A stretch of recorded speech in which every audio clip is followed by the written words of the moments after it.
Tov Hashem Hashem Na'aseh V'Natzliach Be'ezrat Hashem. On est aujourd'hui vendredi 15 et non pas vendredi 13. Vendredi 15 du mois de Av Elul. C'est bientôt. Aujourd'hui, on est le 15 du mois d'août et le 19 du mois de Av Be'ezrat Hashem.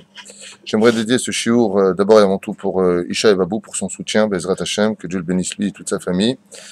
Un grand sourire, Be'ezrat Hashem, pour Raphaël Gandous, Kayadoua, Be'ezrat Hashem. Tous ceux qui nous regardent, la liste est longue, même très très longue, puisque maintenant partout où je vais, on me dit je vous connais, vous êtes au Rav Tuitou, c'est pas possible, Rav Tuitou, on voit vos cours. Je suis très content de savoir que Baruch Hashem, vraiment, aujourd'hui, on peut dire carrément des milliers de personnes regardent les shiurim, et ça les fait vraiment évoluer. Particulièrement une famille qui vit à Ra'anana, qui aujourd'hui, j'aimerais aussi dédier ce shiur, qui est Chana, je crois, Loré, de Ra'anana. Je sais qu'elle doit avoir le sourire, elle et son mari, puisque je sais qu'ils regardent mes cours tous les jours. C'est quelqu'un de très accro au cours, à ce qui paraît.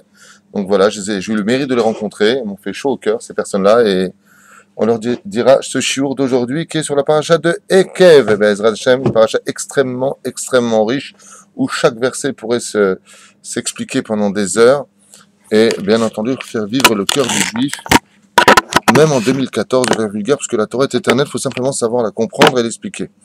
Et grâce à Dieu, on a nos parshanim pour cela. Voilà, j'ai fini avec ça. On commence tout de suite par deux halakhot rapides. Alors, ce matin, on avait commencé à propos des prières, à expliquer l'importance de Be'ezrat Hashem de venir pendant le matin, les slichot à Boker, exactement. Donc les slichot, on avait fait un shiur que je vous conseille vivement de voir, qui s'appelle justement les slichot. Et ce matin, on a expliqué que Minagenu Be'ezrat Hashem Akum Ashmorat à Boker, on a l'habitude de se lever le matin avant la prière pour faire les slichot. Les slichot sont d'une importance capitale, puisque vous savez que Akadosh Baruch Hu nous permet, je dis bien nous permet de le soudoyer, je ne sais pas si vous comprenez ce que je suis en train de dire, mais c'est un langage très bizarre, de soudoyer le juge. Soudoyer un juge, c'est strictement interdit. Hein. Même al Pitora, si on ne serait-ce que dit bonjour au Dayan, au juge qui allait nous juger, on lui a dit bonjour, c'est rien. On a déjà entravé la Torah. On n'a pas le droit parce qu'on a créé un lien, shalom, on a créé quelque chose. Et ici, Akadosh Baruch Hu nous dit, bon, jusqu'à Rosh Hashanah, je ne serai pas juge avec vous. Je serai un père. Donc vous avez le droit de venir voir papa. Le jour de Rosh Hashanah, hein, je passe à un autre degré où la justice doit être faite. Mais si tu viens et que tu me demandes pardon avant, alors effectivement, tu auras le srout de pouvoir venir Be'ezrat Hashem et avoir un jugement favorable, quelque chose qui va en ta faveur. Donc il faut absolument changer, il faut absolument qu'on évolue dans notre teshuva.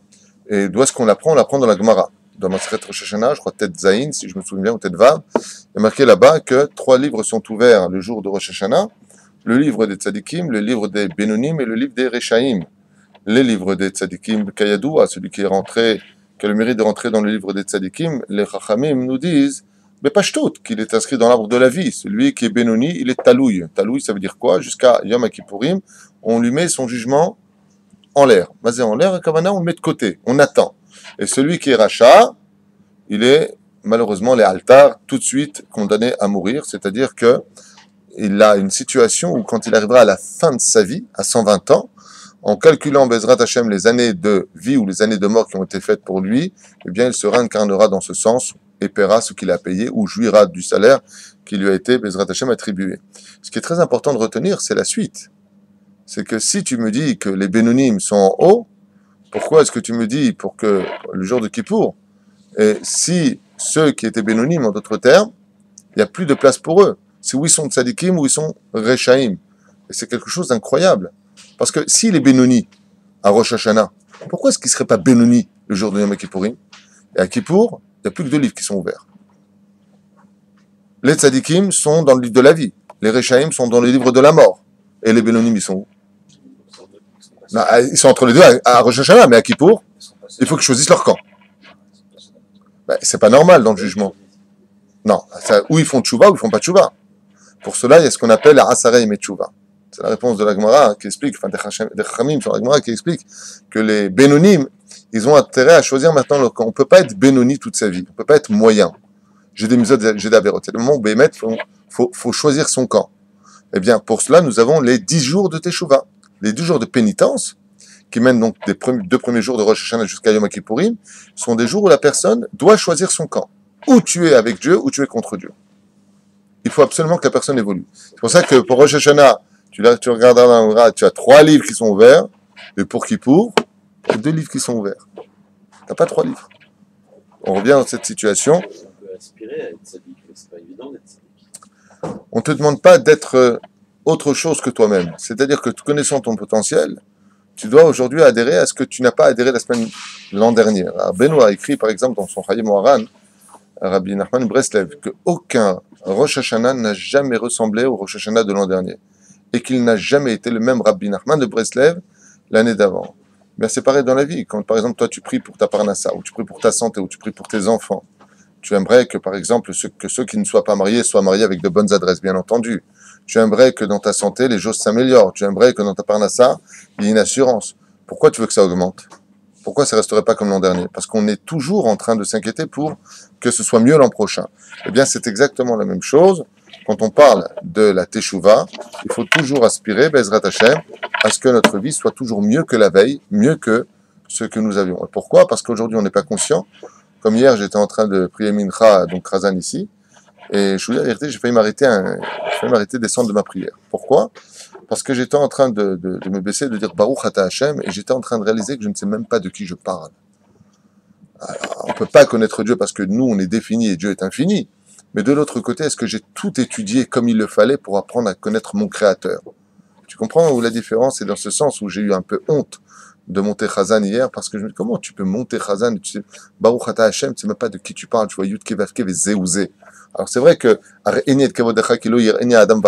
on peut pas connaître Dieu de notre vivant, mais est-ce qu'on a tout fait dans ce monde pour connaître Dieu à travers la Torah, puisque le Rambam nous dit dans le Mishneh Torah que le but de l'étude de la Torah, c'est la da'at et Hashem, de comprendre, de connaître Hashem. Donc on se doit de connaître, mais on ne peut pas le connaître. Alors ça sert à quoi de dire tu dois connaître Dieu si tu peux pas le connaître? Ça veut dire qu'on te demande pas de connaître Dieu, on te demande tout simplement d'avoir tout fait pour essayer de connaître Dieu. Tu comprends la différence? C'est pareil, est-ce qu'on a tout fait pour faire notre teshuva?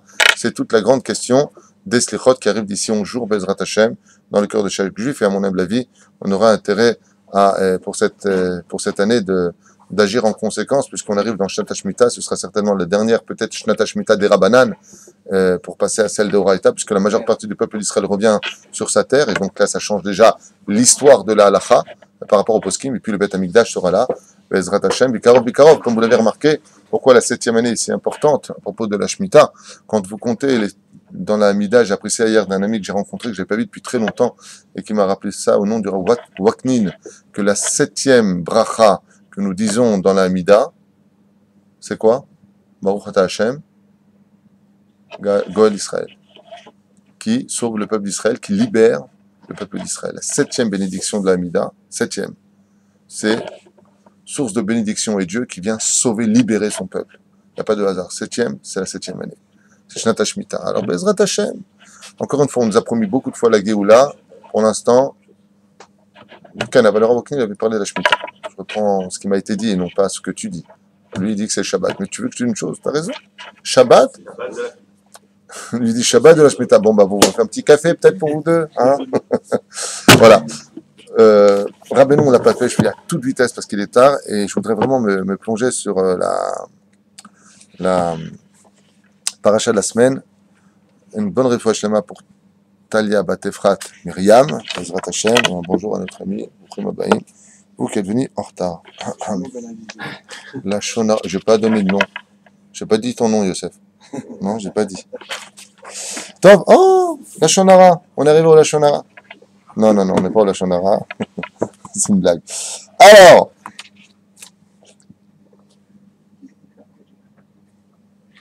tout celui qui fait grandir des porcs, qu'il sache qu'il émet à Kev et à Géoula, il retient la Géoula. Donc, s'il y a des éleveurs de porc, d'abord, ça sert à rien d'élever du porc en ce moment, puisque l'islam envahit le monde, hein, ils ne mangent pas de porc, en tout cas, pas devant nous. Hein, ce qu'ils font de côté, on ne sait pas. Mais quoi qu'il advienne, le monde est envahi. Hein, vous avez des informations. 67 000 Soudanais ont pénétré le territoire français. C'est incroyable ce qui se passe. On vit une Géoula exceptionnelle. Vous savez que Rabbeinu, me disait ma femme a l'habitude de me lire tout le temps des livres le vendredi soir. Elle était en train de me lire la semaine dernière, vendredi dernier, que Rabbeinu s'intéressait constamment aux informations. Pourquoi? Pas pour les informations Roger Giquel, qu'est-ce qu'il a dit aujourd'hui, ou Patrick Poivre d'Arvor, tu sais, les anciens. Non, pour lire les desseins de Dieu dans les événements de la vie dans le monde. Et c'est un peu ce qui se passe quand on entend les informations aujourd'hui, on lève les yeux vers les cieux, on sait que tout ça, c'est pour le peuple d'Israël, il faut le savoir.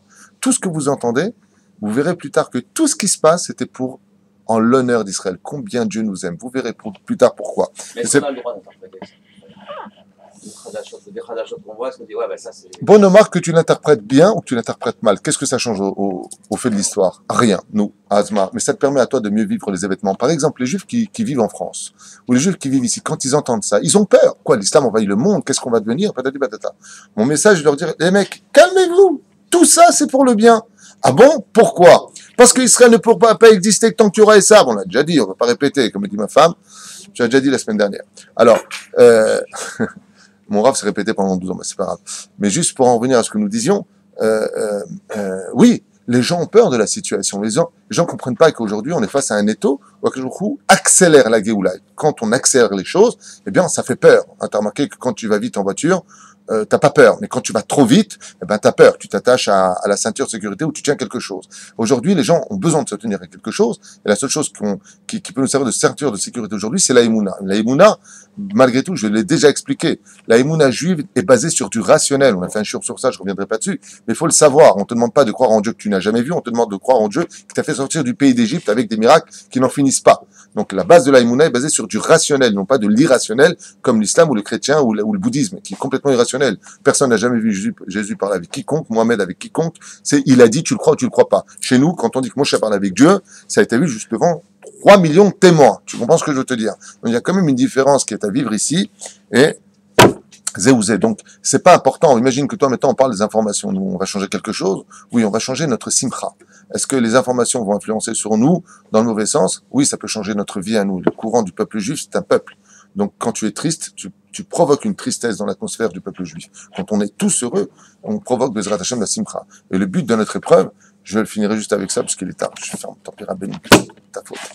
Eh bien, c'est d'être heureux malgré toutes les épreuves. Si on y arrive, on absorbera Bezrat Hashem une joie de vivre dans le peuple d'Israël. Donc, arrêtons de nous plaindre, ouvrons nos livres et kiffons notre race. Voilà. Possible, ça. La paracha de la semaine dernière nous dit Veshamarta et mitzvah et hukim et mishpatim asher anochim etzavecha ayom la'asotam. Nous avons eu la paracha de Vaïtranan, Akadosh Baruch Hu nous dit et tu garderas Veshamarta. Mais c'est le mot lishmor. En hébreu, le mot shamor veut dire deux choses. Petit 1, garder. Petit 2, espérer.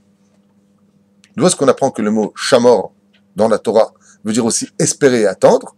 Eh bien, c'est très simple. Quand Yaakov Avinu, alav shalom, entend les rêves de son fils Yosef, qui voit 11 étoiles se prosterner devant lui, ainsi que le soleil et la lune, il y a marqué Yaakov Shamar et Adavar. Rashi explique, il a dit j'attends de voir.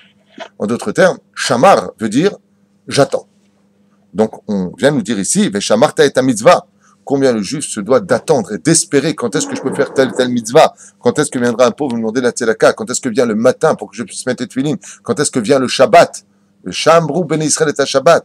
Vous garderez le Shabbat veut dire non pas simplement préserve-toi des mitzvot négatives de la Torah, mais veut dire simplement que chaque juif a le devoir d'attendre tous les jours. Ayom Yom Echad Be Shabbat Kodesh, Yom Shani Be Shabbat Kodesh. Quand est-ce que viendra le Shabbat? Quand est-ce que viendra Yom Kippour? Quand est-ce que viendra chaque fête du peuple juif? On se doit d'attendre cet événement comme un khatan attend de se marier avec sa kala.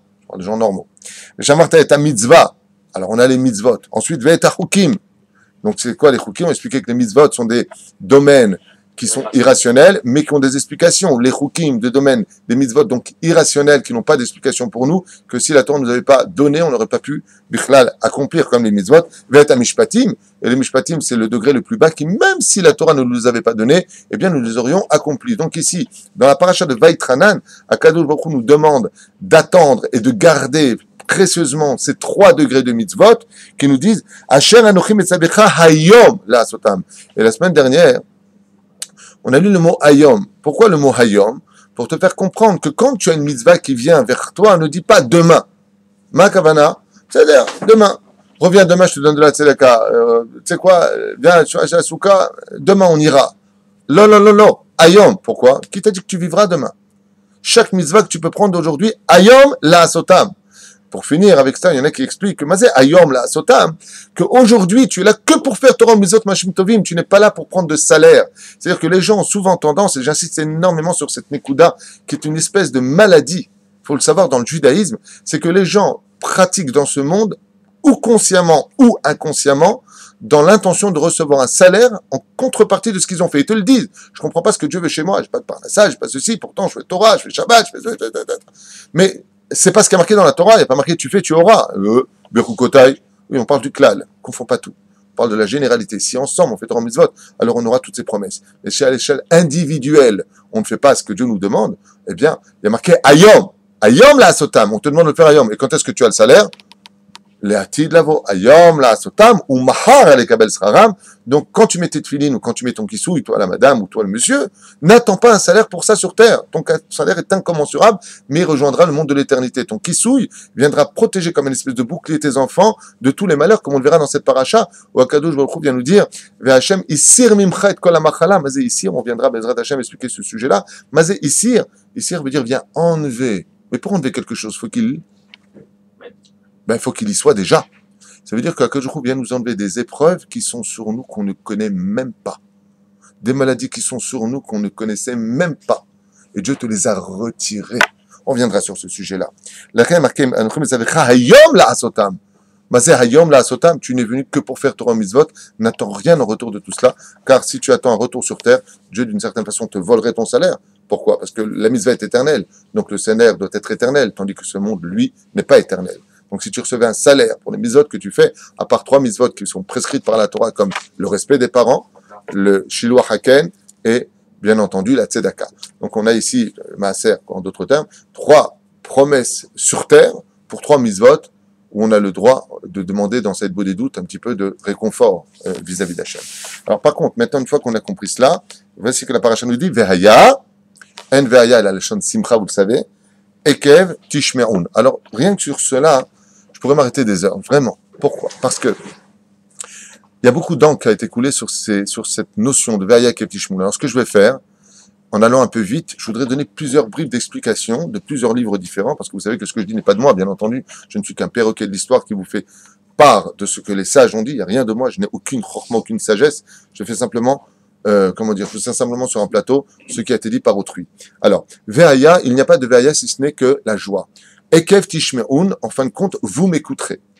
De là, les parchés m'ont expliqué que seul celui qui fait Torah en mitzvot pourra trouver la joie dans ce monde. Ça ne sert à rien de courir après la matérialité. La joie n'est pas plantée là-bas.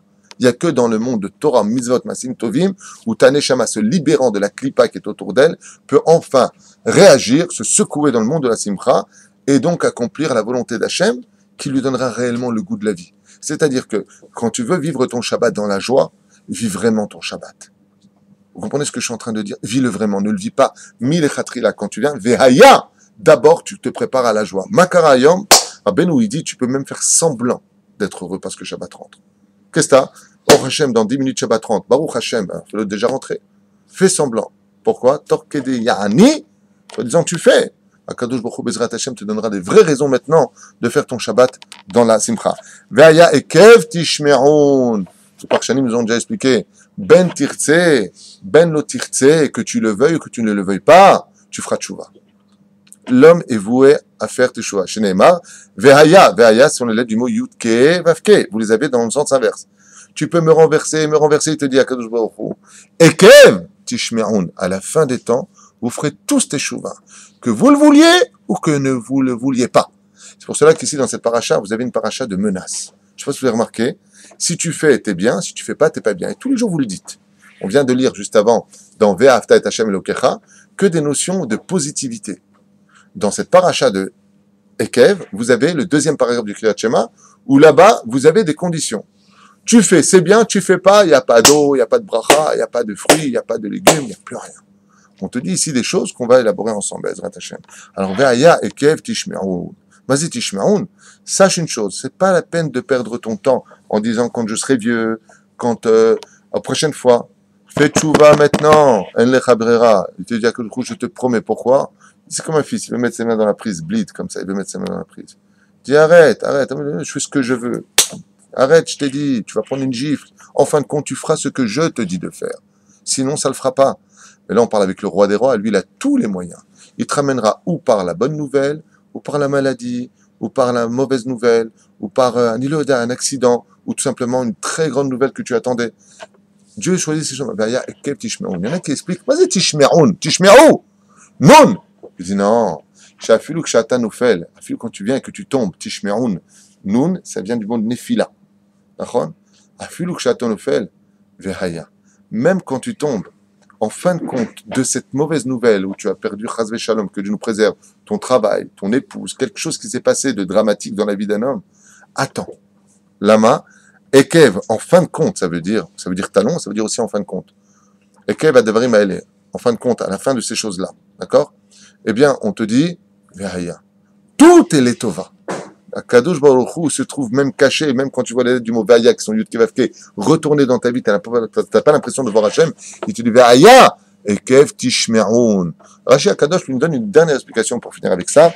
Il dit, Mizot, c'est Adam Dash Ba'em. Même celle qui est à tes yeux, et ça rejoint un petit peu ce que j'ai voulu vous lire dans les derniers versets de la semaine dernière, eh bien, Rachid nous dit, Dash Begvotav, c'est-à-dire les mitzvot qui sont à tes pieds, celles qui sont en fin de compte à tes yeux, ce qu'il y a de plus bas à assumer. Tu dis non, Veraya, Ekev Tishmeoun. Même les mitzvot les plus banales à tes yeux, celles que tu considères comme étant les plus ridicules, là-bas se trouve Dafka ton tikkun à toi. Donc, comme tu sais pas pourquoi tu es venu, comme tu sais pas pourquoi tu es venu réparer quelle mitzvah ou n'importe laquelle, affile celles qui sont les plus bas à tes yeux, tu devras de les accomplir, Bezrat Hashem, dans la Simcha.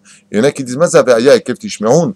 Il y en a qui expliquent aussi en comprenant Rachid d'une autre façon, et ils disent non. Toutes les mitzvot que tu fais se font avec le talon, c'est-à-dire que tu dois marcher pour les accomplir. C'est les mitzvot de la Torah que tu fais, quand tu fais ton pas pour aller les faire, comme vous avez fait ce matin pour le shiur. Ve'aya, donne de la simcha. Où tu vas, je vais étudier la Torah, même si des fois ça peut être barbant et que je ne sois pas au niveau de vos espérances. Afil ou shataba batnaim aele, tavo l'elmod l'ishma l'shem shamim. Je me rappelle qu'une fois, on était en train au collège de faire une gemara et franchement, ça me fatiguait l'esprit et le moral, ça m'intéressait pas du tout. Et j'ai levé la main et je dis à mon rav, j'ai dit à l'époque, ça commence à me saouler. Il m'a dit, ça veut dire quoi? J'en peux plus. Franchement, ça fait 2 semaines qu'on était sur un Tosfot et ça commençait à me chauffer les oreilles. Il m'a dit, t'as un lechassipouk, tu profites de rien, tu kiffes pas. Je dis, pas du tout. Il m'a dit, Baruch Hashem, t'as le maître de Shem Shamaim. Il m'a redonné le sourire. Aucun sipouk, aucun truc, ça me prenait la tête. Et donc, c'était un petit peu ce qu'on vient de comprendre. Et ainsi donc, si Bezrat Hashem aussi pour les grandes petites mitzvot de la Torah, on est capable de les accomplir, Akadosh Baruch Hu gardera pour nous l'alliance et le chesed qu'il avait promis à Avraham Avinu. Et il y a marqué comme ça, il n'y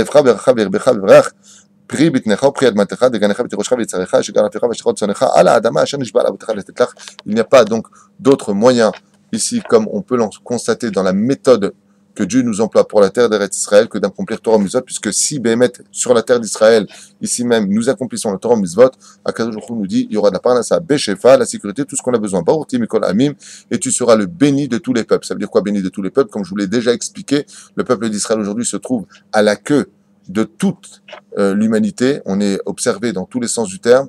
Le droit à Israël est constamment renégocié. Ici, il nous dit Akadosh Baruch Hu, Baruch Tiyeh Mikol Amim, tu seras. Donc, vous l'avez bien compris que celui qui fait les informations, c'est Akadosh Baruch Hu.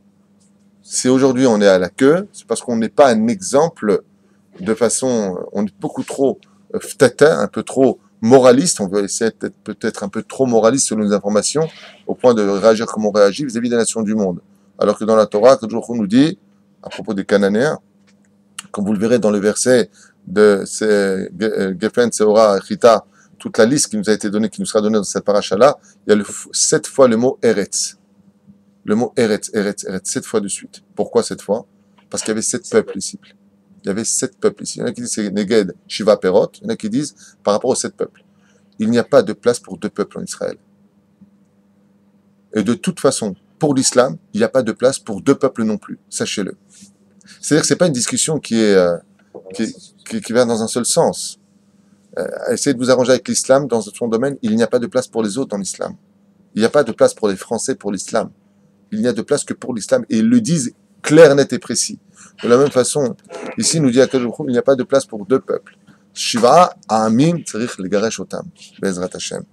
Non, Velo Yechabecha, Akar Akara, il n'y aura pas chez toi, Chaz Shalom, de personnes stériles, ou vivem techa, ainsi que dans tes mots. Veisir Hashem imecha, kol choli vechol madve mitzrayim araim asher yadata, lo yesemam bar untanam vechol sonecha. Akadosh Baruch Hu ne mettra pas sur toi. C'est pas marqué comme ça. Écoutez bien, c'est important. Veisir Hashem imecha kol choli. Et Dieu retirera de toi toutes les maladies. C'est ce que je vous ai dit tout à l'heure. Un homme, s'il était conscient, Rabotai, de tous ces miracles qu'il ne connaît pas, alors il serait en train de danser toute sa vie. Je vous donne un exemple. Pendant qu'un homme dort, les anges accusateurs à l'aube montent et l'accusent de telle avéra, telle chose qu'il a vue interdite, telle lachonara qu'il aurait dit, et exigent des cieux la mort, la maladie, la punition. Akadosh Baruch Hu, il dit non. Pourquoi? Bon, sa femme elle a le kisouille, zé mechasé zé. Mais la maladie, elle est là. Elle est déjà sur l'homme. C'est comme ça qu'il explique. Moi, c'est Essir. Ça veut dire quoi en hébreu? Traduisez le mot Léasir en hébreu. C'est la question que tu veux poser à Adam. Léasir veut dire retirer. Mais je ne peux retirer une chose que si elle y était. Ça veut dire que la Torah est en train de t'annoncer que toutes les maladies sont sur toi, que toutes les épreuves sont sur toi, que tu ne mérites rien. Mais Dieu, dans sa grande miséricorde, Messir Otam, il les retire. Ve'esir Hashem Elokecha, Mimcha, il les a retirés de toi, complètement de toi. En lechem alefahed. Tu peux pas savoir à quel point, comme encore on a entendu, là, les Arabes de Gaza, ils ont préparé une très grosse bombe, ils étaient 5 en train de la trafiquer, ils ont les 5 explosés. Mais tu imagines, si cette bombe est arrivée sur nous, est-ce qu'on est conscient, est-ce qu'on est au courant de tout ce qui se passe à un tel point que les goïms disent, mais Dieu est avec eux. Dieu est avec eux. Les Arabes, les goïms, de partout. Rien de rationnel ne peut expliquer l'existence d'un peuple qui traverse 2000 ans d'histoire à travers les pogroms et tout ce que l'on connaît. Akadosh Baruch Hu Matzil Otanu Miyadam, comme on le chante toute la journée. Ve'i Shamda Alavotenu Velanu. Ces miracles que l'on vit toute la journée, on n'est pas au courant. Chacun de nous, on devrait avoir ça et ça et ça. On n'est pas au courant. Et nous, on vient le matin et tout nous est dû. Ouais, ça va le boulot? Ouais, très bien. Ok, super, j'ai bien travaillé. Et on croit que tout est indu. Baba, c'est Dieu qui t'a organisé tes rendez-vous. C'est Dieu qui est derrière toi. C'est Dieu qui te retire tous ces problèmes. Des fois, tu es en train de t'arrêter. Tu fais ton nœud à ton lacet. Mais t'as les boules. Pourquoi? Parce que tu es hyper pressé. Et tu dis dans la vie, même ça va pas. Même quand je fais mon lacet, ça va pas. Mais papa, si tu t'étais pas resté ces 3 instants pour faire tes lacets à l'instant, il y a un bus qui t'aurait écrasé. Bon, toi, t'es pas au courant. Sur un coup de jour, viens de voir que ta femme s'en serait pas sortie si t'étais mort. C'est Chaudra Moutsafi qui expliquait que combien de combats il y a dans les cieux quand une personne fait une seule avéra, combien que il vient, il met les vétos. Il dit non, ma pitom. Bon, d'accord, mais si on le prend maintenant, on peut pas parce que là, il peut pas. Donc, on peut pas donner une épreuve à un homme s'il peut pas la supporter. Mais tout ça, nous, on n'est pas au courant. Nous, on marche dans la vie, rien qu'on se plaint. Il dit que hey! Je suis en train de te retirer les maladies, je suis en train de te retirer tous les problèmes, mais tu mérites rien que tu te plains. Tu mérites rien. Ve'issir, je retire ce qui est déjà sur toi. Je l'ai retiré. Et non seulement je le retire, mais de l'autre côté, ve'issir Hashem mimecha. De toi, kol choli. Vas-y, kol choli, toutes les maladies. Il y en a qui disent tout le chol. Plus on a du chol en nous, plus on amène des mauvaises choses sur nous. Le chol, c'est l'ouverture au clipote. Il y en a qui disent, moi, le peuple juif, il n'a pas besoin du chol. Kulo kodesh. Am, kulo kodesh. Vechol madve mitzraim araim. Et toutes, bien entendu, ces mauvaises tendances de l'Égypte. Asher yadam, lo isimambach. Je ne les mettrai pas sur toi, tout ce que tu as vécu, tout ce que tu as vu, les 10 plaies d'Égypte et tout ce qui s'est passé. Untanam bechol son echa. Mais ces maladies-là, comme je vous expliquais, quand une maladie, elle vient dans le monde, sur une adresse, elle est obligée de venir sur une adresse. Dieu, qu'est-ce qu'il fait? C'est pas qu'il retire la maladie, il la renvoie dans les cieux. Si elle est descendue sur terre, simplement, au lieu de la déplacer sur le peuple juif, il la déplace sur les nations du monde. Et je voudrais vous donner un exemple que j'ai entendu du Rav Shlomo Aviner. Hashem Shlomo Hayeu. Rav Shlomo Aviner avait dit, dans un de ses chiours, combien le peuple d'Israël devrait être heureux de ce que l'on vit quand on voit ce qui se passe en Inde, qui boivent de l'eau sale, que les gens meurent sur le trottoir, et personne n'en a rien à faire. Quand tu vois ce qui se passe en Afrique, des civilisations où les bébés meurent par milliers, voire millions au bout de quelques années. Nous, grâce à Dieu, en Israël, Bli Ainara, c'est le pays de Casimir. Il y en a un qui lui a dit, ouais, enfin bon, on a quand même eu la sécheresse. Alors Rav Shlomo Aviv lui a posé une très bonne question à celui-là. Il lui a dit, est-ce que pendant l'année de sécheresse en Israël, vous avez arrosé vos jardins? Et il lui a dit, ah oui, tous les jours. Il lui a dit, vous savez de quoi vous parlez quand vous parlez de sécheresse? Les gens n'ont plus de notion de... On est tellement gâtés, on est tellement précieux, on est tellement exigeants, qu'on n'a même plus la notion de ce que veut dire le plaisir de ce monde. Et c'est vrai que grâce à Dieu en Israël, ça va très bien. Même dans le domaine du travail, par rapport à ce que l'on entend en Chutz La'aretz, ça va très très bien. Baruch Hashem, c'est un pays où Baruch Hashem, il fait bon vivre, on a de belles voitures, on a de belles villes, on a de belles routes grâce à Dieu, même s'il y a quand même à côté de tout cela de grands problèmes qui existent. Il y a marqué, Ve'achalta et kol ha'amim asher Hashem lokecha noten lach, lo tachos einecha alehem. Et tu n'auras pas pitié, Dieu, tu n'auras pas pitié des nations du monde. Velo ta'avod et Elohem, ki mokesh ulach. N'aie pas pitié des nations du monde, car ils sont comme des mokesh, c'est ce qu'on met sous la terre qui explose. Qu'on appelle ça? Mine. Bonne réponse. Des mines. Car les nations du monde sont comme une mine sous vos pieds. N'aie pas confiance en eux. N'aie aucune confiance dans les nations du monde. Qui tomar bilvavecha rabim agoyim ha'elem imeni. De peur que tu en viennes à dire, mais ils sont plus nombreux que nous, les goyim. Ouais. Echa ocha leorisham. Comment pourrais-je faire pour, en d'autres termes, prendre comment dire, leur parti? N'aie pas peur d'eux, te dit Akadosh Baruch Hu. L'otira mehem, c'est la suite. N'aie crainte des nations du monde bichlal. N'aie peur ni des Arabes, ni des États-Unis, ni de Poutine. Al tefached, mais afechad. Mais ça, dans quelles conditions on a peur de personne? Quand on a... Non, la Imouna ne suffit pas. Non, ça ne suffit pas non plus. Quand on a des mitzvot dans les mains. Quand on a des mitzvot. Vous savez, Ishayahu, le prophète, quand il a vu le temple brûlé, il est arrivé en retard, il a vu les flammes de Jérusalem. Il a dit, vous avez brûlé un temple qui était déjà brûlé. Il faut savoir que si aujourd'hui, il y a beaucoup d'Arabes autour de Jérusalem, c'est parce que dans les cieux, autour du Beth Amikdash d'en haut, il y a beaucoup d'anges accusateurs qu'on a créés avec nos mauvaises actions. C'est dans la Kabbale. Ce que vous voyez sur terre n'est rien d'autre que le reflet de ce qui se passe en haut. Si vous voyez le pays s'épurer, si vous voyez Baruch Hashem ce pays fleurir, si vous voyez ce pays grandir comme 1967, après la guerre des 6 jours, où il y a eu un élan de tchouva hors du commun, en Israël, où même les Arabes baissaient la tête devant les Juifs, je vous le rappelle, pour ceux qui ont vécu cette époque, c'est parce que dans les cieux, il y a une épuration de toute la Avérote. 67. Après, ça a tout de suite redéliré, quoi. C'est nous, et c'est nous, et c'est nous. Top. Et c'est pour cela que nous, les Juifs, on a le devoir de se rappeler matin comme soir, mais attassés d'Oraïta, quand on dit le Shema Israël, je suis l'Éternel, ton Dieu qui t'ai fait sortir du pays d'Égypte, d'avoir la pensée de dire, je viens accomplir une mitzvah de la Torah, celle de sortir du pays d'Égypte. Pourquoi est-ce qu'on a une telle mitzvah? Pour se rappeler que ce que j'ai fait en Égypte, je vous ne le ferai pas à vous. Mais qu'à une condition, c'est que vous vous comportez pas comme des Égyptiens, qui aiment la znout, qui aiment la sexualité, la pornographie, le mensonge, toutes ces choses-là, faites attention. Soyez différents de Hamasot Agedolot Asher Raou Enecha, de ce que tes yeux ont vu pendant toutes ces pérégrinations dans le désert, Vaotod Vamoftim et tous ces miracles et ces prodiges, Vayad Achazaka, cette main forte et ce roi nettoyé, ce bras étendu, Asher Otziacha Hashem Elokecha, Ken Yaseh Hashem Elokecha Lechol Ha'amim Asher Ata Yarem Ipenehem. Car Akadosh Baruch Hu fera tout cela pour toi, ne t'inquiète pas devant toutes ces nations qui te font peur. N'aie pas peur. En d'autres termes, ce que Dieu est en train de nous dire dans cette paracha, si importante, c'est combien il est avec nous et combien Dieu nous aime. Le gars met à tira bam, même cette espèce de tira, c'est une espèce de frelon, si je me souviens bien. Et shalach Hashem bam, adavar nisharim anistarim el panecha. Lachen bezrat Hashem, il les enverra en fin de compte sur le vélo. Taros mipenem ki Hashem le krab bechad gadol le nora. Et pourquoi tu n'as rien à craindre? Qui ta'aros mipenem ki Hashem le krab bekir becha, car l'Éternel ton Dieu est parmi toi. Surtout Be'eret Israël. Il y a une personne qui aurait dit, à ce qui paraît, que Dieu est en galoute. Je ne sais pas quelles sont les références de cet homme, mais je peux vous affirmer que c'est faux et archi faux. La Shekhinah n'a jamais quitté le Kotel Amaravi. C'est marqué dans le Zohar Kadosh, la Gemara Meforachet Badabarazé, En Elokim B'chutz Laaretz. Chaz v'shalom, puisqu'il y a marqué que tout celui qui vient en dehors d'Israël, Kilou Bedavodazara, c'est Kouf Yud Aleph Amoud Aleph. El Nora Gadol Venora 1. On dit qu'il n'a pas de maison. Non, c'est le cachour. On parle pas de la maison.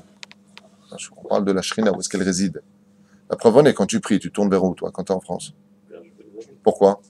Tu t'adresses à qui quand tu pries? À Dieu. Donc, est-ce que tu peux, dans ce cas-là, si Dieu est en galoute, tu pries là où tu veux? 2 et 2, 4, non? Top. ואין השעה שמקורה את הגויים האלה מפניך ממעט מעל ותוכל לקל אותם מהר פן יתרבה עליך חיית השדה ונתן למשל לכל יחד ועמם ואמר גדולה עד השם דם ונתן מלכיהם בידיך ועבדת שמם בקיצור ג'ון ומתך tout cela בעזרת השם toutes les nations dans nos mains si on fait Torah Mzot Masim Tovim Pisele Elohem Tisrefun Ba'esh et on aura le devoir בעזרת השם de brûler leur avodazara velo tachmot kesef vezahav alehem la kartala et tu ne désiras pas ni leur or ni leur argent pour le prendre pen tevakesh bo ki toavat Hashem le kechahu car l'or et l'argent des goïm qui font de l'avodazara avec est un immondisme au Dieu d'Hashem velo tavi toeva el betecha tu n'apporteras pas de mauvaises choses dans ta demeure. En d'autres termes, ce qui vient des nations du monde, car tout ce qui aura servi à Avodazara dans les mains des Goïm devra être brisé, brûlé et séparé du peuple d'Israël.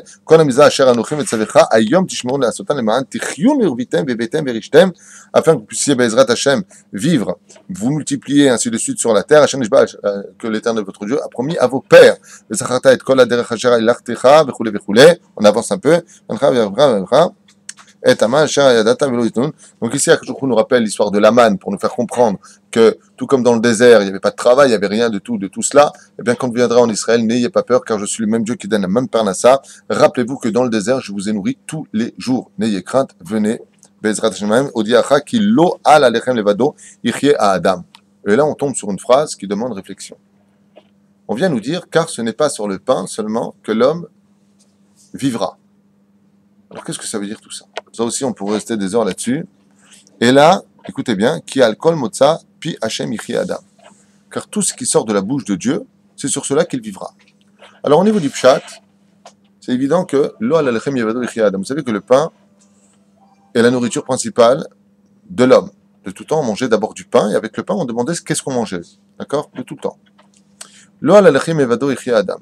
D'abord et avant tout, il faut comprendre une chose importante au niveau du sod de cette phrase, c'est que une des raisons pour laquelle, selon le secret des choses, le juif est venu sur terre, alors ce que je veux dire, prenez-le avec intelligence. Ne le prenez pas comme ça au niveau du pshat, boum.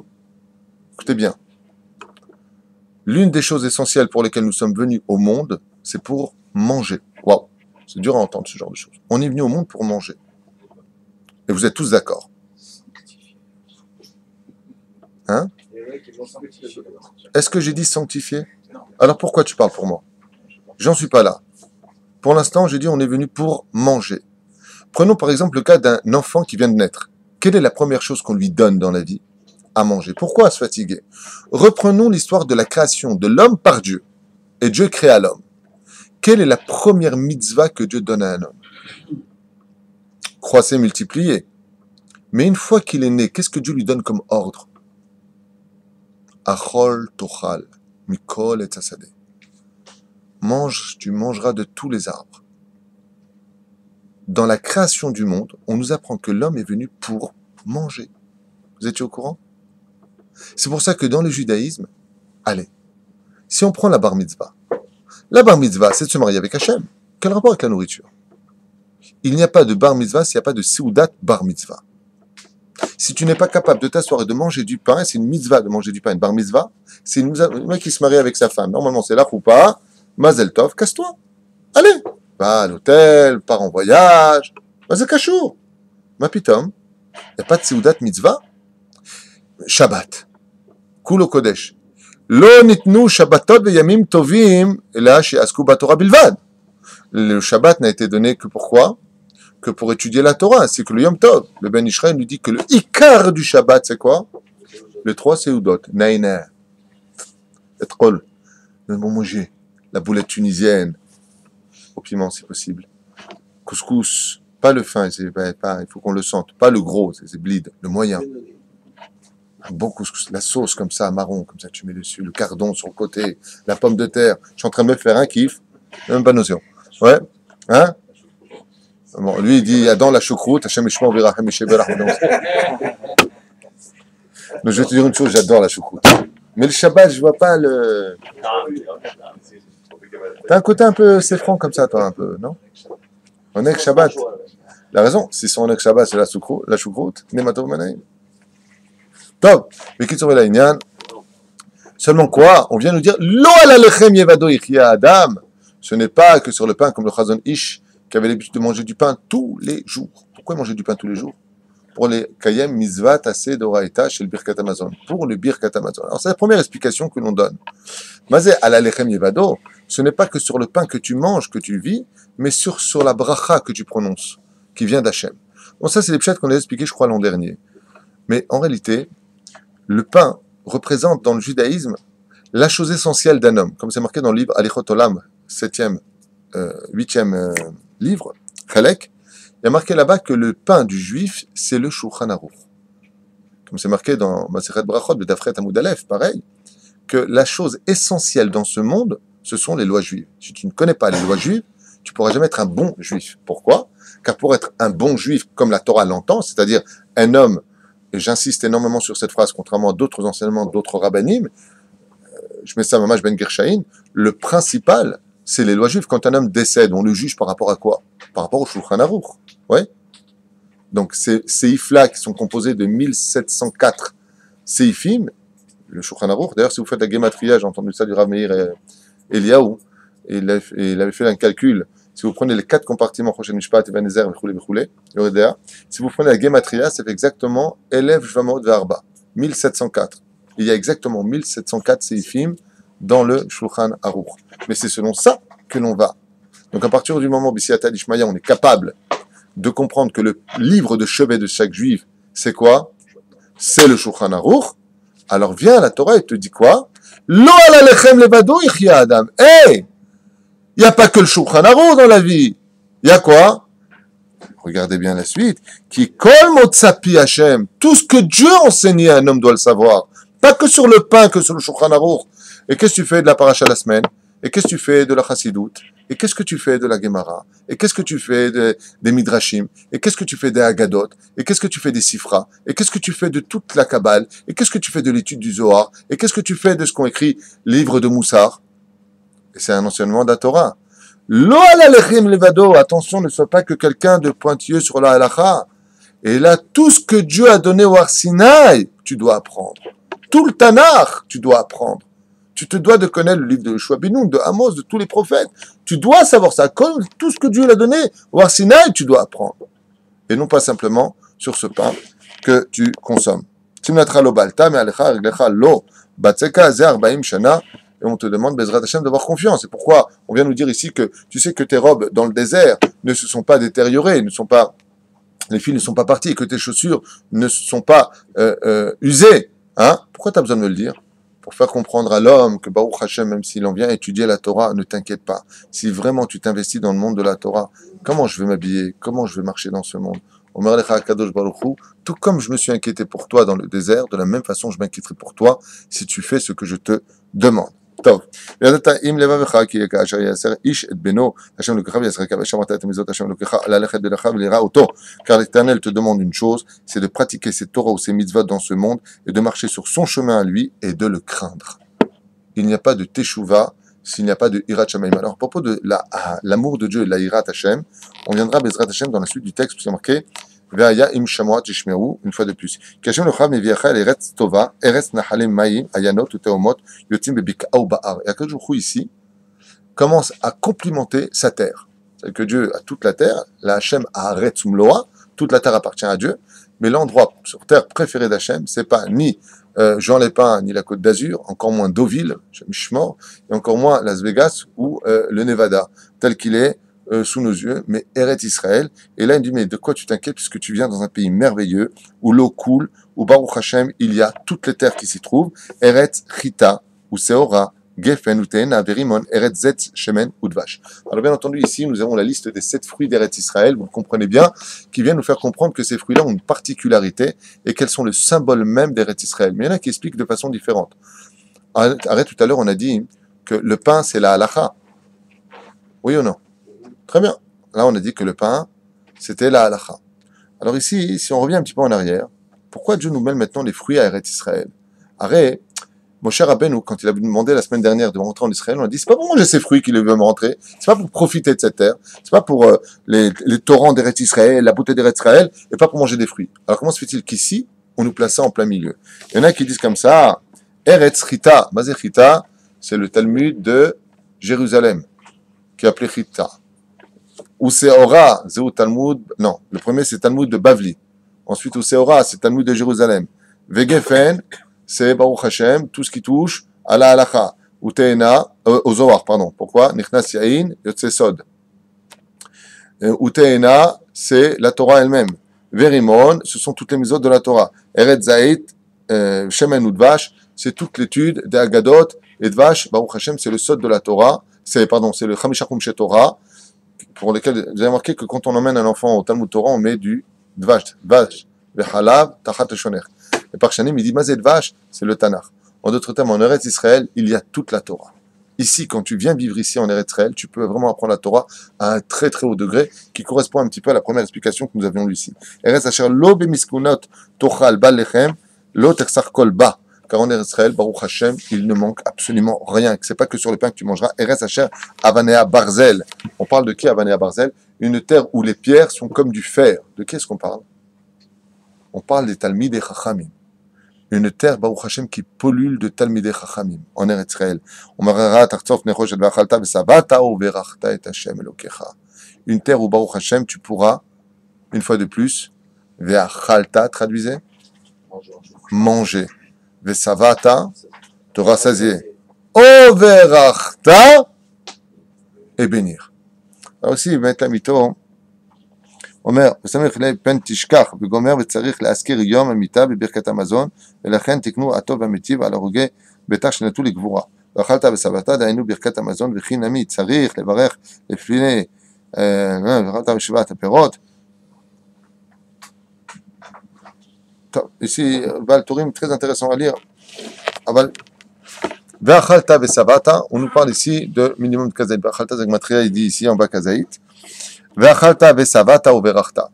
Mizvat assez d'oraita, de manger du pain jusqu'à la zvia. Mais zvia, les parchanim ont expliqué que le minimum Baruch Hashem, c'est kazaït. Mais une fois de plus, la mitzvah de manger Beretz Israël, est mitzvah chashuva. Ve'savata, on a un problème avec ça. Pourquoi? Parce que le Rambam nous dit dans les Chodéot qu'un homme doit manger jusqu'à être rassasié. C'est comme ça qu'il dit? Pas du tout. Surtout pas. Il dit jusqu'à laisser un quart de sa faim insatisfaite. Alors comment se fait-il qu'on nous dise ici Va'achalta ve'savata, Perush Adavar, shebeme'at gvar adam yesaver. En Eretz Israël, Baruch Hashem, même avec peu, l'homme sera déjà rassasié s'il y a la bracha dedans. Ou verachta et Hashem elokecha. Ce qui est curieux, c'est que au début, on aurait pu penser qu'on mange du pain pour le Birkat Hamazon seulement. La Torah vient nous apprendre autre chose. Que de manger, de dire Baruch Hashem, je suis rassasié, il faut que tu le ressentes. C'est aussi important que de faire son Birkat Hamazon. Est-ce que vous comprenez ce qu'on vient de dire? C'est-à-dire qu'il y a plusieurs degrés dans la compréhension de la Torah. Le premier degré, qu'on pourra enseigner à tout le monde, c'est je mange du pain pour le Birkat Hamazon. Mais la Torah vient nous dire ici, Ve'achalta, tu mangeras. Tu dois profiter de ce monde. Mais attention, Kedat Moshe Israël. Ve'savata, tu dois être rassasié de ce monde. Liot sa mère, comme disait le Rav Ben Sion Abba Shaul, dors bien, mange bien, bois bien, étudie bien. Tout ce que tu fais, si c'est fait au nom d'Hachem, Zoï mitzvah chashuva. Comme une fois, Baba Salé était en train de manger, et un Rav qui était à côté de lui a dit Gvodo yagid var Torah. Il lui a dit je mange. Tu es en train de me dire var Torah. Je suis en train de manger, tu es en train de me dire faire var Torah. Chez Baba Salé, manger, c'était du même niveau que de faire le Birkat Hamazon. Ani ochel, je mange pour me servir Hachem. Qu'est-ce que tu es en train de me dire en train de faire un var Torah? Ce que je mange maintenant pour vivre. Donc c'est quand même curieux. Parce qu'on aurait pu penser que l'homme mange pour vivre. Dans la Torah, tu es venu pour manger. C'est bizarre, non? Comme expression. Ça renverse un petit peu les choses. Seulement, il faut le prendre avec pincette. Parce que ça voudrait dire qu'on rejoindrait un peu la notion d'égoïme. Buvons, mangeons, car demain nous mourrons. Chaz v'shalom, c'est pas du tout ça que ça veut dire. Le Baal HaTourim nous dit, tu vois bien que c'est le contraire. Parce que dans le Birkat Hamazon, quand tu fais ton Birkat Hamazon, tu fais la bracha de Hatov Ametiv, qui parle de quoi? D'Arugé Malchut. Ce qui fait que dans le Birkat Hamazon, tu as absolument toutes les notions. Le srout de la terre d'Eretz Israël, le srout de la Brit Mila, le srout de rappeler le jour de la mort à travers la Rugé Malchut. quand tu vas à l'intérieur, la pitié d'Akadosh Baruch Hu, Rahman Hu, dans sa grande miséricorde. Donc tu rappelles tous ces événements. Le Baal HaTurim te dit, quand tu manges, n'oublie pas une chose. Demain, tu mourras, c'est pas la nourriture qui te fait vivre, mais tu rendras des comptes de pourquoi tu as mangé. Donc manger devient une mitzvah, mais il faut que tu comprennes pourquoi tu manges. Ben, je mange parce que c'est Souda Shlichit. Quand par exemple tu dis à quelqu'un, viens t'asseoir Souda Shlichit, je peux pas manger. On ne te demande pas de venir si tu peux ou pas, on te demande de faire une mitzvah. Donc tu manges moins avant pour mieux manger maintenant. C'est une mitzvah. Ah, quoi, si je mange pas? Tu vois bien que de manger c'est une mitzvah. Vous comprenez ce que je veux dire? La réunion à table le soir avec les enfants, on en avait parlé la dernière fois, c'est d'une importance capitale pour savoir chacun ce qu'il a fait de sa journée. Et non pas comme dans les temps modernes, de tout temps avant. Vous vous rappelez quand vous étiez jeune, avec vos parents, vous vous rappelez oui ou non? Il y a trop longtemps. Il y a trop longtemps, dit-il. Eh bien, le soir, on était tous à table. Aujourd'hui, comment ça se passe? Chacun son sandwich. Je mange un sandwich, l'autre un petit bout de camembert. C'est une catastrophe. Parce que la table, c'est le misbéach. C'est le inematov umanaim shevetachim gam yachad. C'est très important d'être ensemble. Donc, tu vois bien que la table est un rendez-vous primordial dans le judaïsme. Ve'achalta, ve'savata, ou ve'rachta. Jusqu'à aujourd'hui, on avait compris que si tu as bien mangé et que tu es rassasié, tu feras birkat Amazon. Moi, j'ai lu cette semaine que les parchanim disent exactement le contraire. Ils disent, tu vois, il y a une mise à manger, il y a une mise à d'être rassasié, il y a une mise à faire birkat Amazon. Vous comprenez ce qu'on va dire? Par exemple, si j'ai mangé kazaït de chocolat, est-ce que je fais boré nefashot? Oui. Pourtant, je ne suis pas rassasié. Ce sont trois mitzvot différentes. C'est pas une mitzvah ensemble. Il y a, tu manges, il y a, tu es savéa. Ça veut dire quoi être savéa?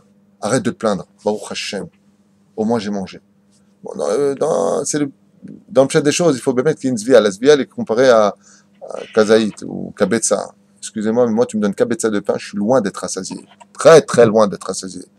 Il faut la baguette pour qu'on soit rassasié.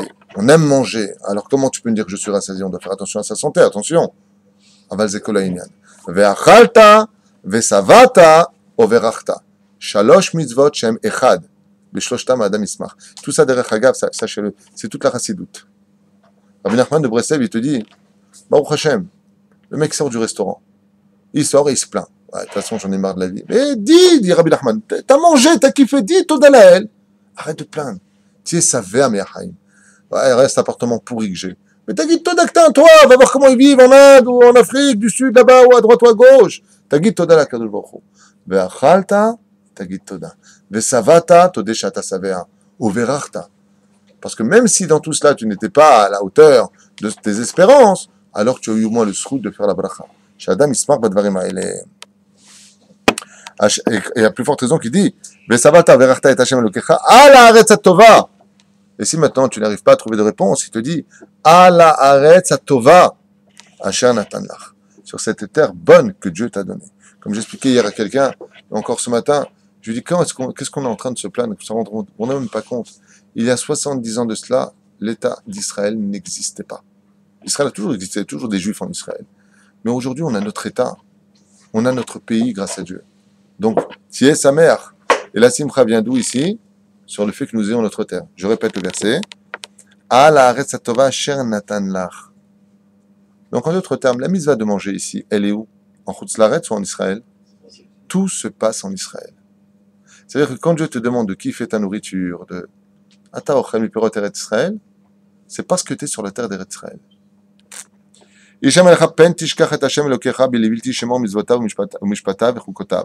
Et Dieu nous dit maintenant, tout de suite après, fais attention!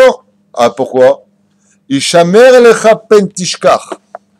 Fais attention, préserve-toi d'oublier ton Dieu. Et pourquoi? Pourquoi on nous dit ça maintenant? Parce que plus tard, dans la paracha de Vezot Beracha, qu'est-ce qu'on dira de Asher dans la bracha? Vaishman Yeshurun, Vaivrat. Quand quelqu'un il a tout ce qu'il lui faut, il a un beau pays, il a des bons fruits, le goût du sucre dans la bouche, que tout va bien dans sa vie, donc il n'a plus besoin de Dieu, il croit à lui. Alors tout de suite après, Ve'achalta ve'savata u'verachta et Hashem Elokecha, sur la bonne terre que Dieu t'a donnée. Commence pas à dire, hey, écoutez bien, Ishamer lecha, protège-toi maintenant que tu as tout ça. Tu t'es installé à Ra'anana, à Jérusalem, à Tel Aviv, à Ashdod, à Natania, monsieur il est bien installé, ton frigidaire est bien plein. Oh, Ishamer lecha, Protège-toi. Pentishkar, de peur que tu en viennes à oublier l'Éternel ton Dieu, les bilti shemor mitzvotav, en disant maintenant je suis qui de faire les mitzvot. Pourquoi je faisais les mitzvot? Par intérêt, pour que Dieu me donne. Ou mishpata vechukota, vous vous rappelez ce qu'on a lu tout à l'heure? Les 3 degrés de 3 mitzvot. Asher anochim etzavecha hayom. Ouais, c'est le dernier verset qu'on a lu de la semaine dernière, on le relit maintenant ici, Bamash Be'adia, explicitement. Et qu'est-ce qu'on est en train de dire? C'est pas parce qu'Akadosh te donne, car la nature du juif, comme on a beaucoup d'Yetzerara, c'est que quand on a tout, on oublie tout de suite Dieu. On oublie tout de suite. La nature du juif est une nature où il y a beaucoup de Yetzerara. Et ce Yetzerara a pour notion de faire oublier aux juifs les mitzvot d'Hachem. C'est pour ça que la Torah nous rappellera tous les jours Item auto usrachtem et kol mitzvot Hashem. Tu devras te souvenir de toutes les mitzvot de la Torah. Souviens-t'en. Ici, la Torah nous a mis en garde. Fais attention quand tu manges, fais attention quand tu bois, fais attention quand tu fais ton birkat Amazon. Ne crois pas que tout ce que tu as est un acquis. Pen tishkar, parce que si chas v'shalom, tu en viens à oublier l'Éternel ton Dieu, alors automatiquement tu tombes dans l'hérésie, et ce que tu auras mangé n'est plus les Shem Shamaim, et ce que tu auras vécu et ta joie ne seront plus dirigées vers Akadosh Baruch Hu, mais vers les penchés de ton Yetzera. En d'autres termes, tu fais de l'avodazara sur ta table. Il faut que le pourquoi de je mange parce que je suis en Eretz Israël, je mange parce que je veux mieux servir Hachem, je mange parce que Baruch Hashem, ici je revis.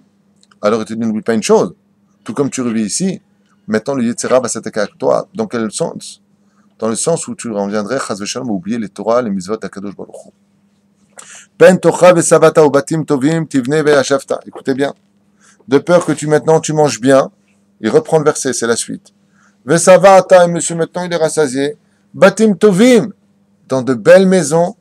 Tivne ve'ashavta, que tu as construit, monsieur maintenant il s'installe. Ofkarecha ve'tzonecha yerbeyun. Et maintenant tes affaires sont prospères, tes troupeaux sont nombreux. Et tu deviens maintenant riche. Tout ce que tu possèdes grandira. Et ton cœur s'enorgueillit.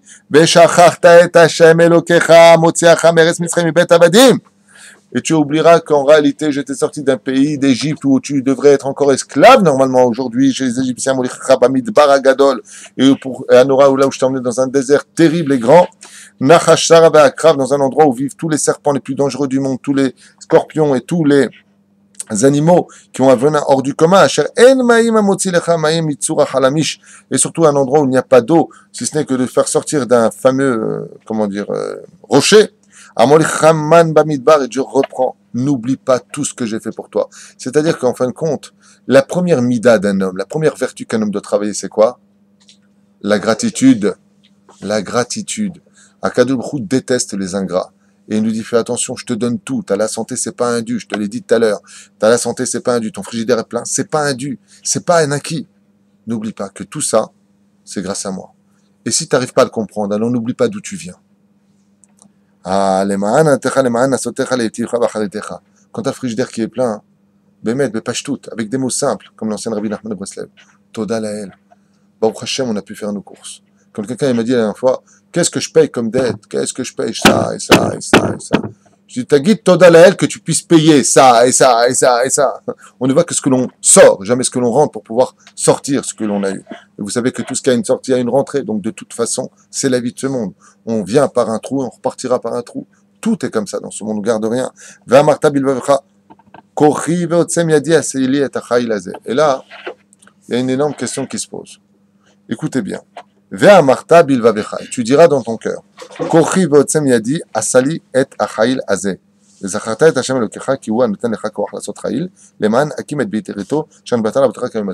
je vous demande vraiment de vous concentrer parce que ces explications-là sont à double tranchant.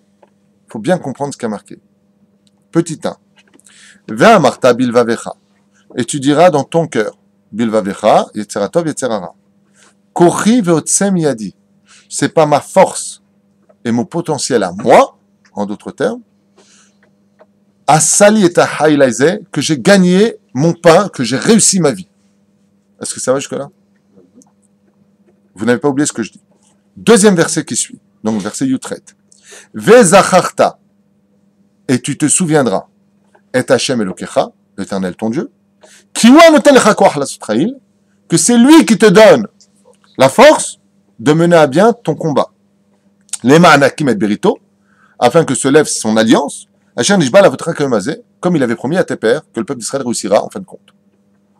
La question que j'ai à vous poser, c'est que tel que les choses sont marquées ici, ça veut dire que, est-ce qu'un homme a le droit de dire c'est grâce à moi? Ben non. Après ce qu'il a marqué dans le Torah, oui. Oh! Bravo. Qu'est-ce qu'on a peur? Qu'un homme il dise c'est moi? De quoi on a peur? Qu'un homme il dise c'est moi? Ou est-ce qu'on a peur d'autre chose? Ah ben vadaï. Ce n'est pas interdit de dire c'est moi qui fais la chose. Je vous donne un exemple. Excusez-moi, juste fini. Un homme doit subir une opération extrêmement importante. Il appelle le Rav Führer, ou Fischer, il y en a deux. Quel médecin je dois prendre? Vous allez au Japon, il y a un médecin qui s'appelle Yang Sekyang, c'est lui qui doit vous opérer. Très bien. Vous allez chez le docteur Cohen, c'est lui qui doit vous opérer.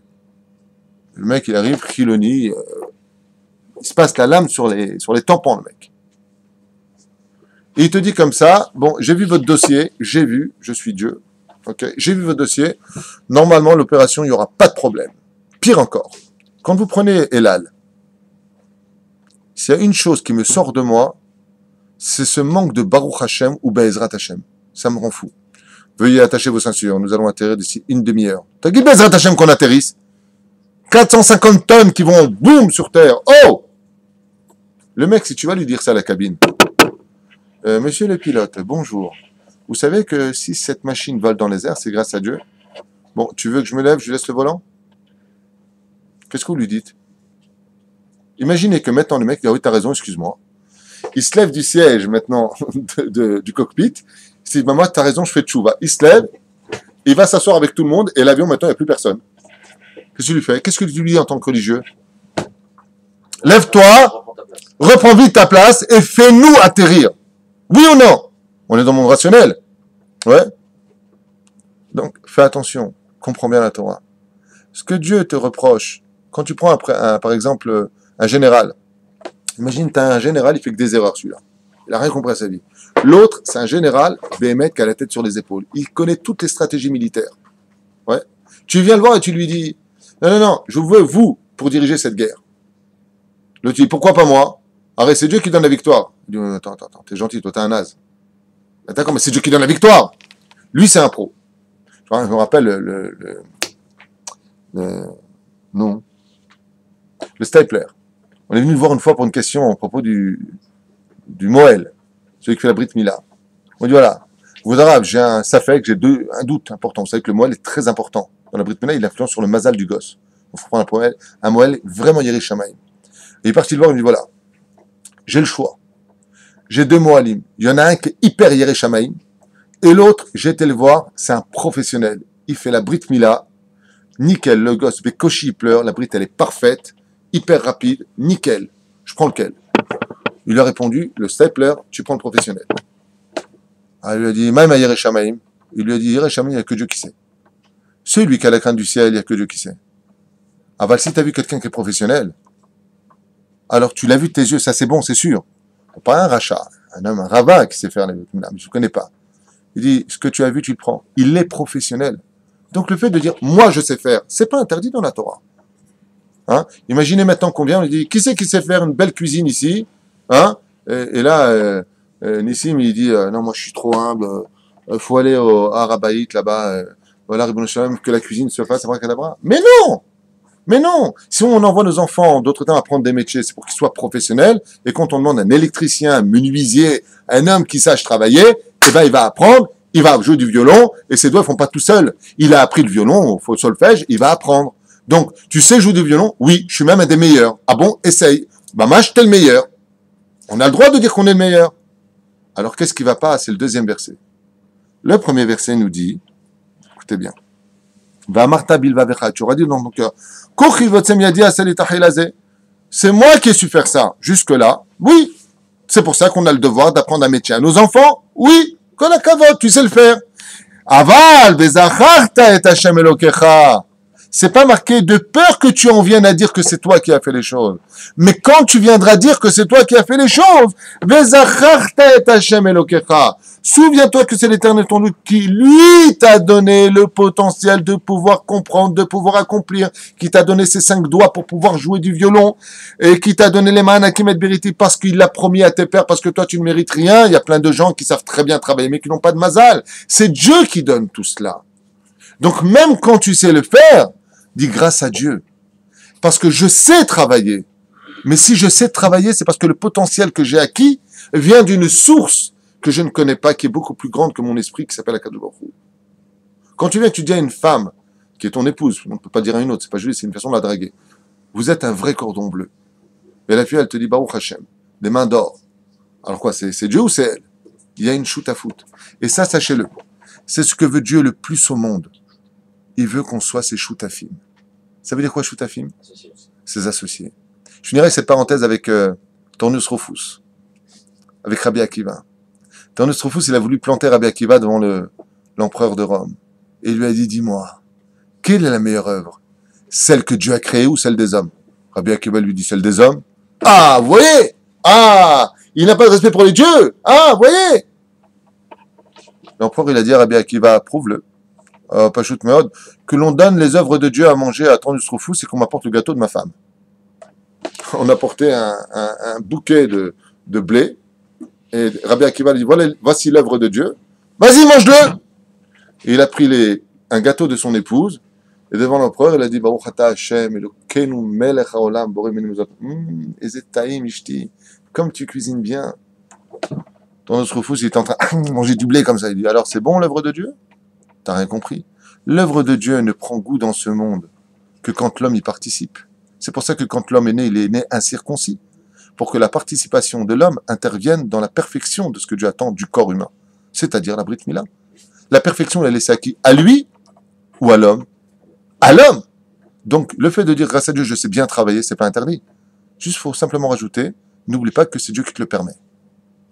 Notion hyper importante dans le judaïsme. C'est-à-dire, je finirai juste avec deux choses. Parce que c'est vraiment verset par verset, si on devait s'arrêter. Il y a la notion de Ve'ahavta et Hashem le Kra qu'on a lu. Donc, il y a une façon d'aimer Hashem. Bechol levavecha ufchol nafshecha ufchol meodecha. Dans le deuxième paragraphe, ou dans cette paracha, on nous parle de Ve'aya im shamoat ishmoel mizotai vechule vechule. Eh bien, là-bas, d'abord et avant tout, vous avez remarqué qu'on ne nous parle pas du troisième tnaï. Alors, je vais faire trois nekudotes et je vous libère pour aujourd'hui. Première condition qu'on a vue. Dans Ve'ahavta Hashem Elokecha, il y a marqué Bechol levavecha ufchol nafshecha ufchol meodecha. On traduit.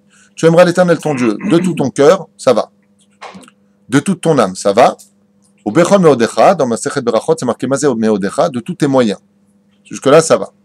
Quand on arrive au deuxième, il y a marqué Ve'aya im shamoat ishmeu mizotai asher anochim mitzavecha hayom le'ahava et Hashem Elokecha bechol. Qu'est-ce qui manque? Meodecha. Seulement, quelle différence y a-t-il entre le premier verset du Shema Israël et le deuxième verset du Shema Israël? Dans le premier verset du Shema Israël, nous avons ici, là-bas, juste une notion d'amour infini. Il n'y a pas de menace. On te demande des choses, mais par le biais uniquement de l'amour.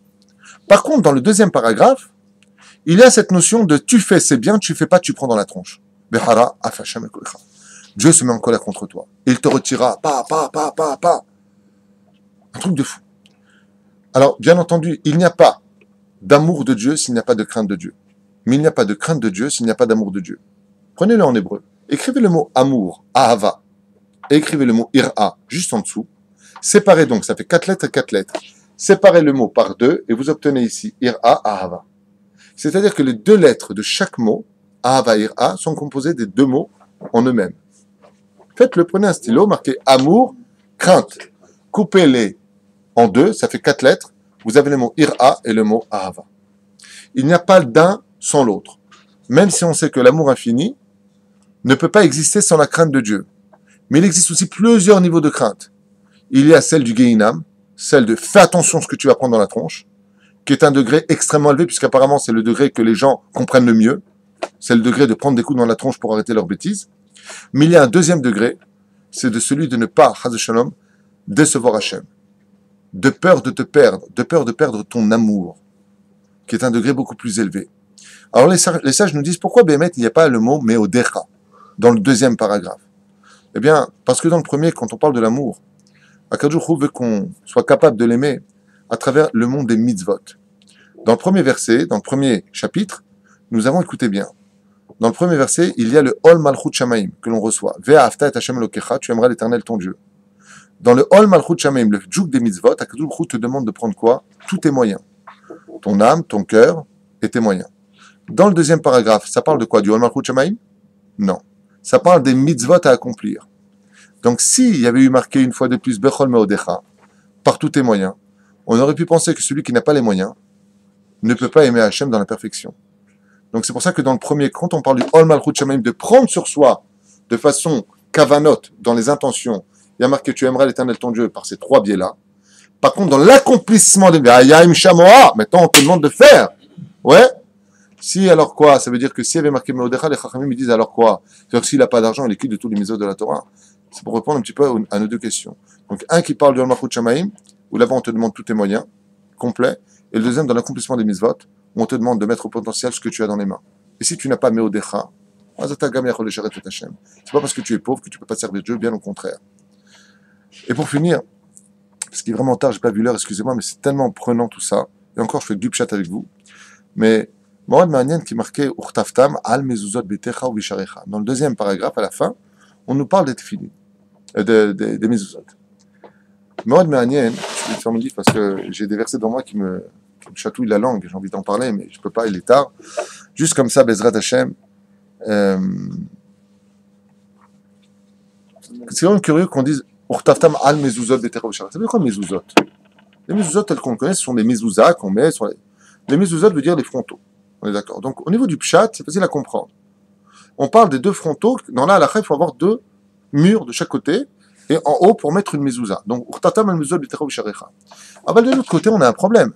C'est que dans le pshat des pshat, on est obligé d'avoir une mezuzah dans chaque maison. Quand tu viens acheter une mezuzah, tu as besoin d'une mezuzah, que tu demandes Shra mezuzot, Ani tsarir, mezuzah. Combien tu mets de mezuzot à tes portes? Une seule. Alors pourquoi marquer mezuzot? Je vais vous raconter une histoire. Et vous comprenez de quoi je parle. Une histoire qui s'est passée avec un très très grand tzaddik. Un homme qui était tellement investi dans l'étude de la Torah, à un tel degré, qu'il en oubliait à manger et à boire. Un peu comme le Rav Ovadia Yosef. Et de qui plus est, cet homme-là, un jour où il était plongé dans une Gemara, durant 3 jours d'affilée, n'a pas dormi. 3 jours. Quand il arrivait, il avait l'habitude de prier tous les matins au Netzahama. Quand il arrivait au point de ne plus pouvoir soutenir son sommeil, il a demandé à son gabay de le réveiller une demi-heure avant le Netzahama, pour qu'il puisse prier au Netzahama. Et voilà. Dans 1 heure, 1 heure et demie, tu me réveilles, comme ça je peux prier au Netzahama. Il dit, il n'y a pas de problème. Le Rav s'est installé comme ça dans son lit. Et il est parti dans un sommeil. Allah. Maintenant, le bédou, il vient. Il dit, Kvod Rav, il faut vous lever maintenant. Un ronev et un ba. Kvod Rav. Attends, on peut pas trop secouer le Rav, c'est honteux. Rav. Alors. Ni bouge une oreille. Qu'est-ce qu'il fait? Il commence à faire du bruit. Tape les portes fort pour réveiller le Rav. Le temps il passe. Il ne sait pas quoi faire. Il est parti prendre un chauffard. Choum d'avar. Il prend le Rav, il commence à secouer, il a peur que le Rav. Il prend de l'eau, il commence à mettre là. Et le Rav, tu le bouges à droite. Alors. Quand il a vu que le Netzahama maintenant venait de pénétrer le temps, il est parti désemparé dans la Beth Knesset. Et dans la Beth Knesset, qui trouve là-bas? L'élève du Rav. Il dit, viens, je suis dans la panade. Le Rav m'a donné ordre de le réveiller pour Netzahama. Et maintenant, c'est Netzahama et le Rav ne veut pas se réveiller. Il lui a dit, Pachout, tu veux qu'il se réveille tout de suite? Retire la mezouza de la chambre. Il dit quoi? Retire la mezouza. Qu'est-ce qu'il a fait lui? Il est parti, il a arraché la mezouza. Au moment où il a arraché la mezouza, le Rav lui fait ça. Il a ouvert les yeux. Il a regardé le shamash, je lui ai dit, pourquoi tu retires la mezouza? Il dit, je n'arrivais pas à vous réveiller. Quand il est parti prier, après le Netzahama, il dit, Kvod Rav, vous m'expliquez pourquoi je vous ai versé de l'eau, je vous ai donné des petits coups, j'ai fait le chauffard, j'ai réveillé la terre. Impossible de vous réveiller. Il dit, est-ce que je t'expliquais pourquoi? Dans ce monde, il y a 2 choses qui gardent un homme. 2 choses. Il y a 2 mezuzot qui existent. La première mezuzah de l'histoire, vous savez, c'est laquelle? La première mezouza qu'on lit dans la Torah. Parce qu'on la trouve. La première mezouza. Pas à Pessah. Non. Samna yadecha tachat yerechi. Mets ta main sous ma hanche et jure. La première mezouza d'un juif, c'est la Brit Mila. Et elle aussi, elle a deux murs, c'est les deux jambes. Elle a deux mezuzot. Elle a deux frontaux. Donc ces deux murs possèdent elle aussi une mezouza. Il y a deux mezuzot dans la vie d'un homme. Celle qui est à l'extérieur et celle qui est à l'intérieur. Il y a la mezouza, la bride de l'homme, et il y a la mezouza qui est posée là-bas. Ce qui protège un homme de l'extériorité, c'est la mezouza qui est là-bas. Il a dit, quand je dors, mon âme quitte mon corps, elle va étudier la Torah dans les cieux, avec les tzadikim. Mais pourquoi mon âme peut partir, il lui a dit? Parce que je suis en sécurité. Je suis Shomer Brit Mila, et je sais que la mezouza qui est là-bas, donc mezouza ou mezuzot, maintenant qu'on sait qu'il y a deux dans la vie des Juifs, deux. Donc on dit mezuzot dans le Sod, ma Brit et la mezouza. Mezuzot betecha ou visharecha. Sur ta maison et sur ta porte. Ah, c'est la maison de la première mezouza, c'est le corps qui est appelé Bait, qu'on appelle une fille Bat, qui vient du mot Bait. Le corps est appelé maison. Et la mezouza de la maison du corps, c'est la Brit Mila. Il lui dit dans la pnimiou de l'homme, quand je monte, Sfirat HaYesod, je me sens protégé au niveau de mon âme. Parce que ma Brit Mila, elle est kadosh. Mais mon corps, lui, il peut pas être protégé des autres, des démons. Donc qu'est-ce qui va me protéger? La mezouza. Quand mon âme est partie en haut et que tu arraches la mezouza, j'ai vu tous les démons d'en haut qui commencent vite à descendre. Donc j'ai compris qu'il n'y avait plus de protection. Je suis vite redescendu dans mon corps, ce qui m'a réveillé. Mezuzot, le Shan Rabbim, il y en a deux. De là, on comprend quoi? Que si je retire maintenant le deuxième zaïn du mot mezouza, Zaz Mavet, c'est les lettres du mot mezuzot, celui qui bouge la mort. Il la fait partir, qui veut rentrer, parce qu'elle bouge. Donc il faut bien qu'elle veuille rentrer, cette mort, dans la maison. Il la repousse. Mais si je ne suis pas Shomer Brit Mila, imaginez que la personne vive avec un goy, ou une goya. Donc, automatiquement, sa mezouza, sa Brit Mila, rentre dans un univers où elle est automatiquement pasoul. Il a rendu pasoul sa mezouza. Donc, si les lettres du mot mezuzot nous disent les parchanim, ça veut dire Zaz Mavet, et que j'enlève un zaïn, ça devient Zé Mavet. Ça, c'est la mort. Un juif qui vit avec une goya, sa mezouza à sa porte est en train de lui dire, maintenant c'est la mort. Ça veut pas dire qu'il va l'enlever. Au contraire, peut-être que ça le ramènera au judaïsme. Dans ce côté philosophique du côté gnanien de la vie, certes. Ah n'oublie pas une chose, ta mezouza ne te protège pas comme il le faudrait. Parce que la mezouza de ton mur, de tes portes, ne prend toute sa grandeur que quand la mezouza qui est entre tes jambes, elle aussi est protégée et gardée de toute impureté. La reine Katoub, Urtaftam, Al Mezuzot, ça a été inscrit. Et comment dire Urtaftam, qui est inscrit, qu'est-ce que vous dites dans le Birkat Amazon? Chez Hatam Tabifsarenu. La Brit Mila est appelée aussi Chotemet, qui veut dire l'écriture de Dieu.